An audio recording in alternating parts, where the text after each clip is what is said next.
Ladies and gentlemen, we currently are in the worst era of MMA fandom I have seen in my 16 years of watching the sport. Whether I've watched every card, whether I've only watched a few cards in those years, I've been around it a majority of my life, and I have been trashing Khamzat Chimaev's performance for the last 2 days now.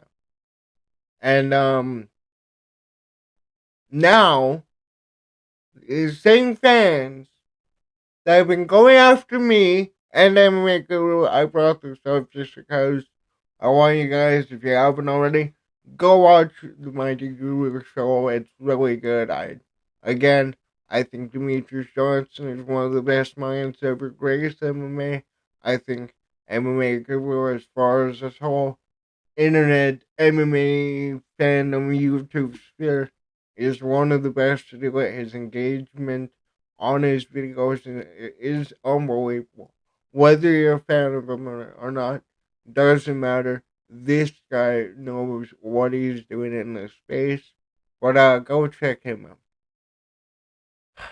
Where he Now, I'm getting too ahead. This video was published by Genial and MMA, I think that's how you say it, 20 hours ago. And, I just, okay, maybe I'll even bring up my comment section, but I've been, attacked. I don't like going attacked. I've been flamed for saying that DDP or Hamza Chimaev had a boring fight against DDP, and it was the most impressive yet unimpressive performance I've ever seen. Well, let's watch this clip and find out why these fans are instantly turning their back on their chosen one, Hamza Chimaev. What's up, fight fans? In today's video, we've got a lot of interesting stuff to cover, starting with the fact that after winning the title, Khamzat Chimaev didn't fly back home. Instead, he went straight to Saudi Arabia, where he was welcomed like their own champion. A lot of fans didn't understand that gesture, and the comment sections were flooded with heated reactions. We'll also take a look at the latest responses to Chimaev's performance, what people are saying online, and how the MMA world is still split. Let's go! Let's go, energy! Max Holloway went off on Chimaev, of course joking around. Cause he gonna beat me for the most significant strike landing, bro. And the former champ himself went back home, but fans noticed he's never looked this crushed before. Let's not waste any time. Here's what happened. This past weekend, the UFC got a brand new middleweight king. After 2 successful title defenses, Dricus du Plessis stepped down and handed the belt over to Khamzat Chimaev. But right after the fight, the talk wasn't just about the win. The real buzz was all about who he's actually Okay, that's actually funny. That's actually a good edit. I'm not gonna lie. You guys know I'm not really a big Connor fan. That's funny. But I think they're gonna show the clip right here. representing in the octagon. Chimaev added fuel to the fire by wrapping himself in the flag of the United Arab Emirates inside the octagon and expressing his gratitude to the UAE in an interview. Former bantamweight champion Petr Yan recently gave his opinion, saying Chimaev can't be called a Russian champion. He walks out under another country's flag, not Russia's, so it's not correct to call him Russian champion, Yan said. And after winning the title, Chimaev didn't fly to Russia. He went straight to Abu Dhabi, where he was welcomed as one of their own. A lot of fans didn't understand that gesture either, and the comment sections were flooded with heated reactions. One fan wrote that it was a real mess. Because Chimaev went to the United Arab Emirates before heading to Grozny, some fans said he should have brought the belt back to Chechnya first, not to Abu Dhabi. His own people deserved it more. Another said, when is he going to Chechnya? Okay, so it's easier for me to let him let Janelle over here put the tweets out, because I would just, you know me, I have ADHD, I'll just go through endless comments. But this guy is fighting out of the UAE. He left Chechnya. You guys not realize why he wasn't able to fight in America? for years. He left there. I know he's married to the daughter of what's his name? But he moves to UAE. He moves his entire camp, and he's fighting out of there.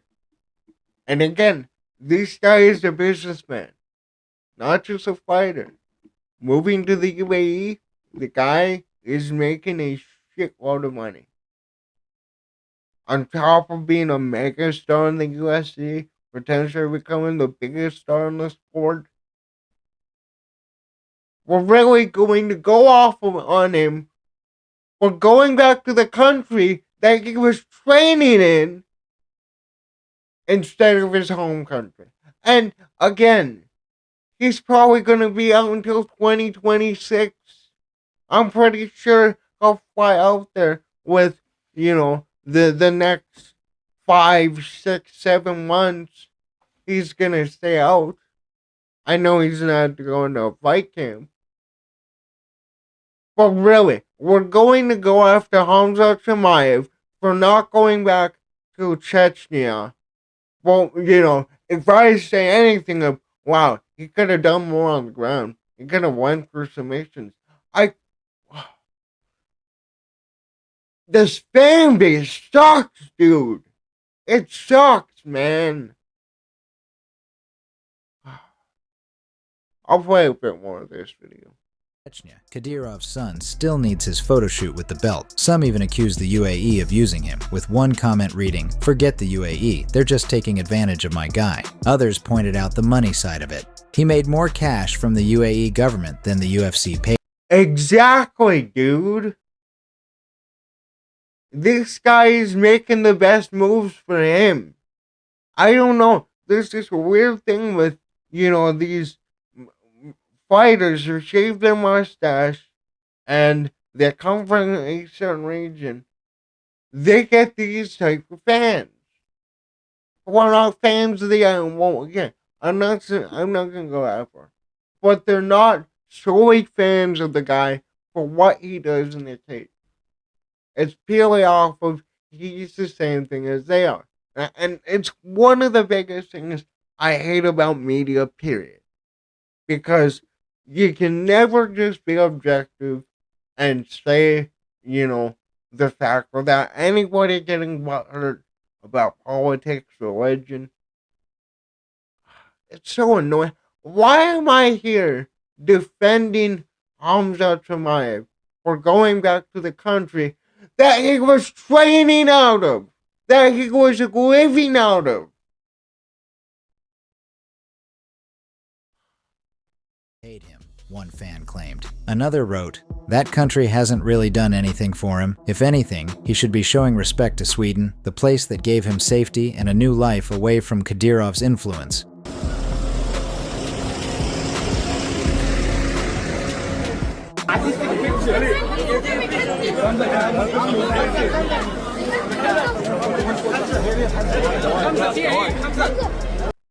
Dude, he is a mega star in there.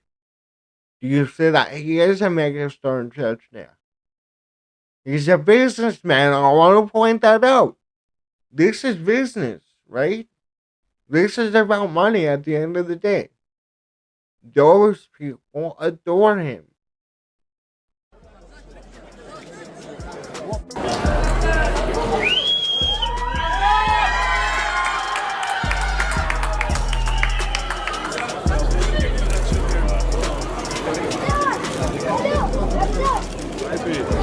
Khamzat, can you sign my mouth guard? Can you sign my mouth guard? Khamzat, can you sign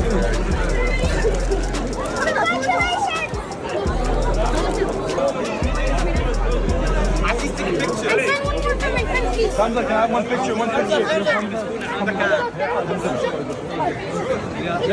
Of course, many still see him as a Russian fighter, and there's nothing wrong with that. But the debates over flags and national identity are not going away anytime soon. At the end of the day, though, you have to ask, who really cares? What matters most is that Chimaev made history. All of Chechnya is celebrating his victory, calling him the very first UFC champion from their region. Even the head of Chechnya and Chimaev's biggest supporter, Ramzan Kadyrov, publicly congratulated him on on social media, saying he's proud of Chimaev's victory and waiting for him back home in Chechnya. Exactly, dude. Oh my god. Okay, well, anyways, I don't want to go through all of Gino's video or Gino, however you say his name. You're a beast, man. I watch you a lot. Um, so let's just go over this fight. Now, it was a dominant performance by Khamzat Chimaev. Amazing performance, very technical. You have to get that out there before you critique this fight. But 510 strikes, 23 significant strikes. That, okay, like, Guru, I'm gonna talk about this podcast a lot.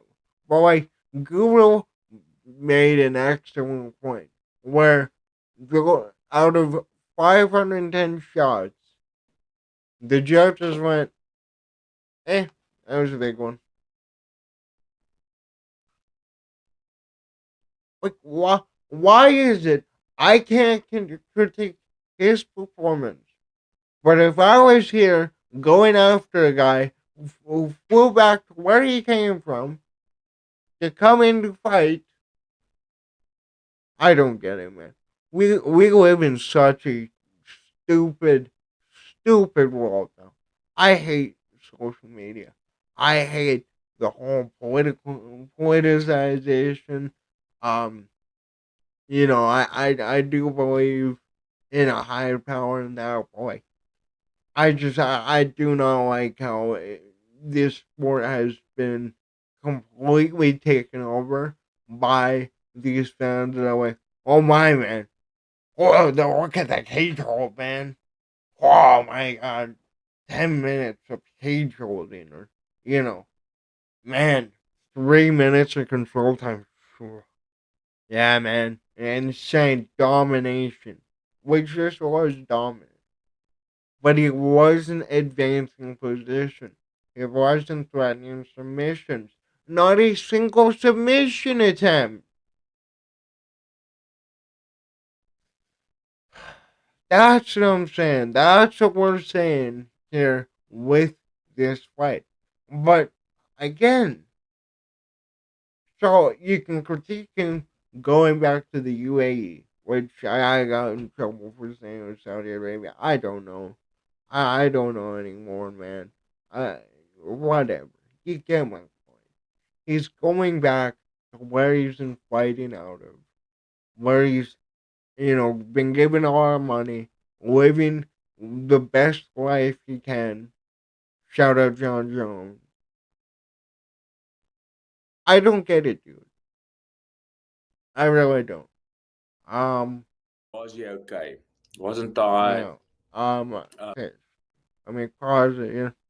Um, I quickly want to go over what DDP's coach says here.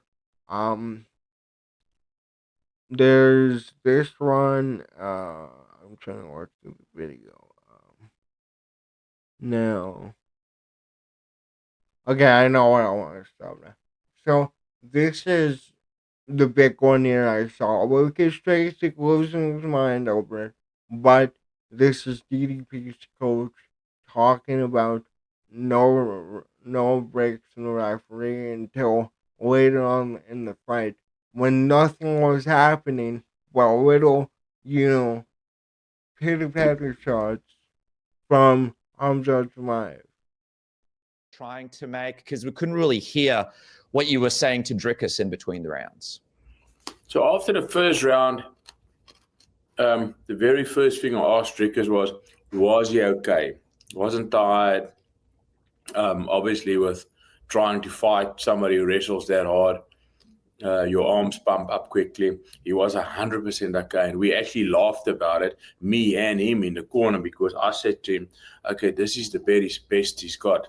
That he just showed us what he can do, and he's going to keep on trying to do that." And I just didn't think that he will try to do that for 5 rounds. So We were That's the part where a lot of people are going off. And I'm like, how do you not expect Khamzat to not wrestle for 5 rounds? Well, we really doubted his gas tank because in the Usman fight and the Burns fight, he really didn't grapple at all and he couldn't get anything going. He just stayed on Usman's back in their fight. But you do have to point out, and I'm trying to be fair to the other side here. DDP, it was definitely on him to defend the takedown, to control where it landed. But again, he can't do shit if Hamza Chimaev is holding him in a crucifix and landing lighter shots than I think my, youngest sibling could have hit DDP with. communicating between the rounds. I think after the third, I said to Dricus, okay, we are 3 down now. Do you want to take him down? And he said to me, Coach, he's too wet, too slippery. And look, we've learned a lot. Lot to go back to. I've been asked, do you want to do a rematch? I said, absolutely not. Obviously, we would like to fight him very soon again, but there's no way I'll take a rematch with us being a little bit behind in our Russian style of wrestling. That is what it is, nothing else. He just knows how to control you on the floor. I mean, if you look at when Dricus punched him, he just wobbled. When Dricus kicked him, he wobbled. That's why I went straight for shooting. And when you look at submission attempts and almost landed, was done by Dricus, not by Khamzat. Khamzat was doing one thing. That's keeping. Yeah, and I want to go back to it. Submission attempts 1-0. He's got a point there. The fight on the floor and make sure that the ref doesn't stand it up. That's all he did, nothing else. So we had the more submission attempts and almost success. Obviously the stand-up, we dominated him. I don't even think there was 2 minutes of stand-up, but yeah, so we've got to go back to the drawing board soon. There's a lot of things happening in the middleweight division now. I believe Khamzat wants to fight in October in Abu Dhabi, and So, Khamzat wants to fight in October. That makes this fight or this announcement the more interesting. But I think he deserves an immediate rematch. I really do. Even though he got dominated, if we're going to give Sean O'Malley an immediate rematch against Marab, let's give one against DDP. DDP himself is a big star, and he showed that this week. Again, this is one of the biggest pay-per-views. Hamza definitely was the biggest name, but DDP is also a big name that people are getting behind, like me, like a lot of the other community. But I've decided I'm going to come back to this video and make a different video on it.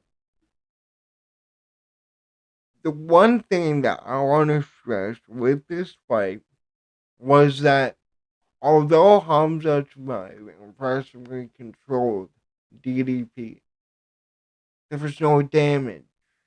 Now, what's the number one criteria for scoring a fight? Damage. But yeah, we will come back to that at a later date. And before I started recording this video, Dana White made a few announcements. I need to.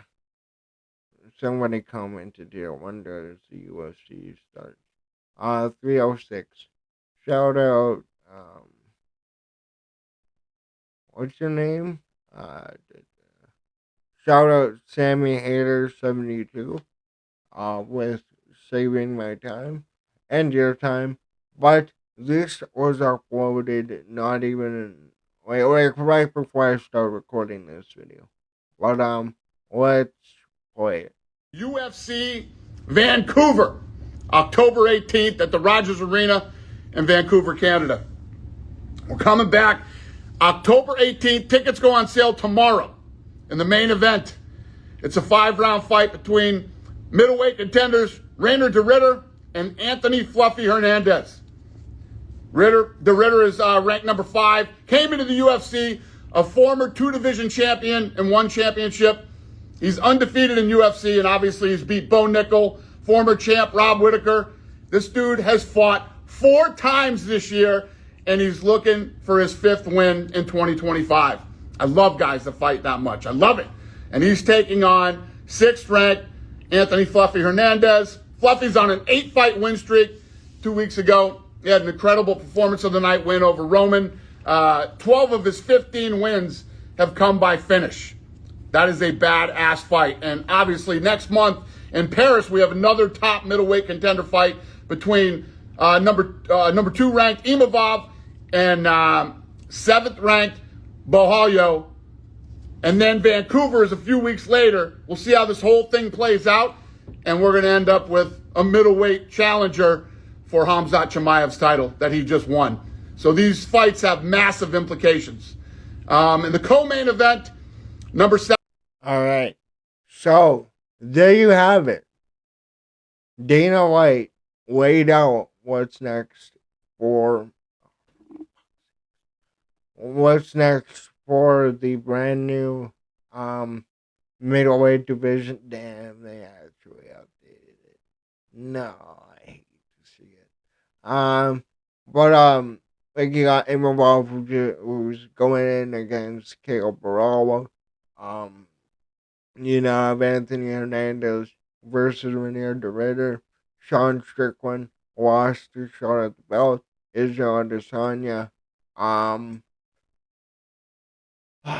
I think that MVP should be looking for a fight with AZ. I know they set up the Carlos Prates fight, but I don't want MVP to just jump around and fraud check every contender like Shara, go on to Prates. I like Prates. Especially after the win that he had against Jeff Neal this past weekend. He's behind Buckley, Morales, Gary, Usman, Edwards. Leon Edwards, didn't he get worked for someone? I think he did.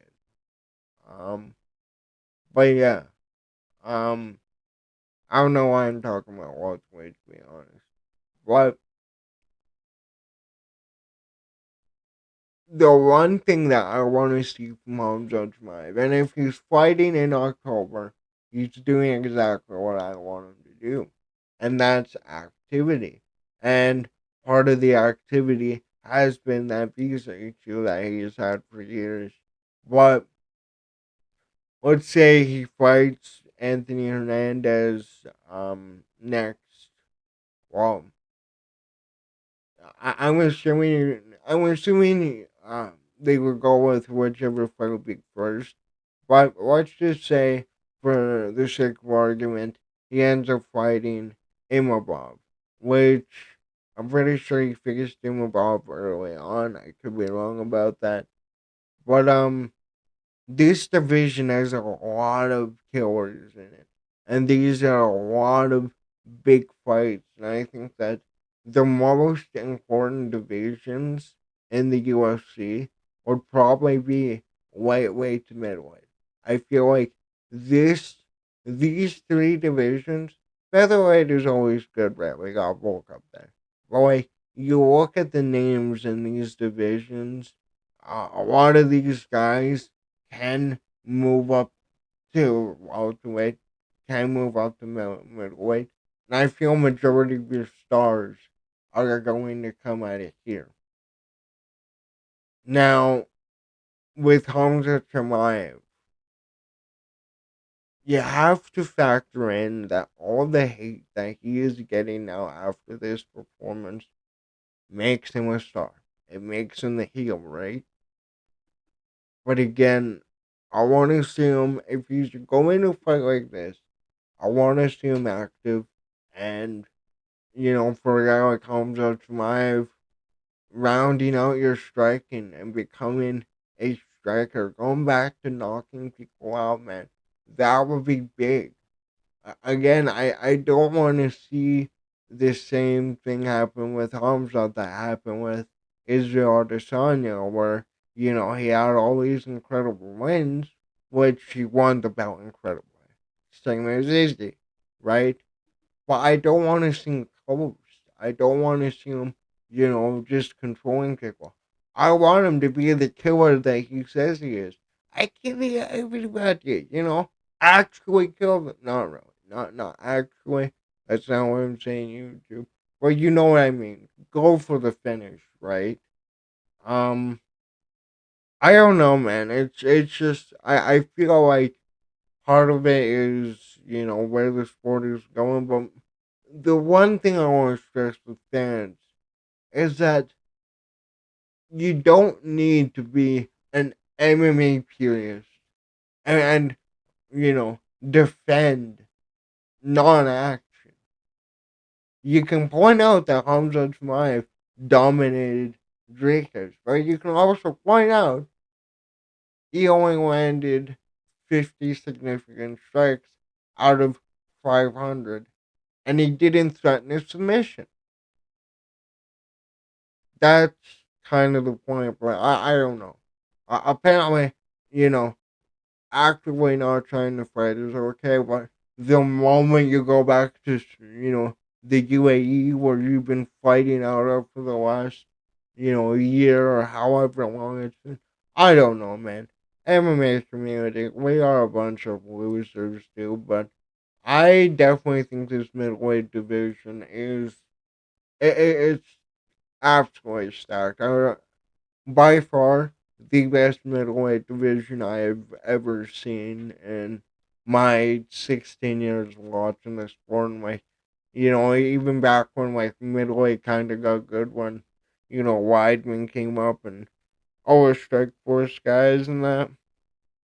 This is beyond. But let me know, what do you think about the MMA community turning their backs on Hamza Chimaev because he went back to the UAE and not Chechnya? Is it a big deal? Are the MMA fan page just a bunch of whining crybabies? Let me know what you think down below. That's what I got. Thank you for all the support lately. Um, actually, I've been um outperforming each month incredibly. Like I've got majority of my watch time in this last month alone. So thank you guys. I love you guys for the support. But yeah, that's I got later.